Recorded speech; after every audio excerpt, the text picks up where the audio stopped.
Hey, this is Alex Astley, and thank you for joining episode number 76 of Money Hacks.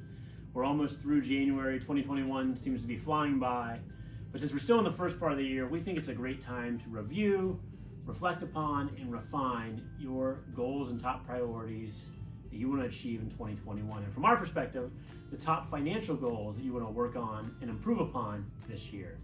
And as you go through that process, one area we believe you should focus on is around estate planning. Now, back in November, we did a blog post as part of our monthly financial jargon on estate planning.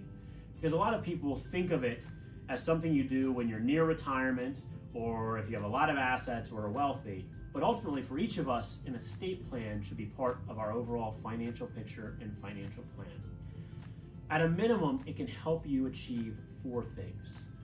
First of all, take care of minors and dependents, ensuring that your children or other minors and dependents are cared for and your assets used in accordance with your wishes by their guardians if something were to happen to you. Second of all, it helps protect your beneficiaries. With an effective estate plan, you can identify how your financial accounts and other assets are distributed to your heirs and beneficiaries. Without an estate plan, it goes through the probate process, which can take a long time and also create additional and unnecessary expenses. An estate plan can minimize arguments by identifying and clearly detailing how you want to distribute your assets in your financial life. It can minimize the opportunity for disagreements or arguments among your loved ones and your family members. And finally, can help avoid unnecessary federal and state taxes. A lot of times the phrase estate plan sounds complicated, and it certainly can be, but there's also easy ways to put in place an estate plan. And ultimately, we're talking about a few important documents. A basic will and trust that identifies that if something were to happen to you, how your financial picture were to be distributed. Health and medical directives and powers of attorney.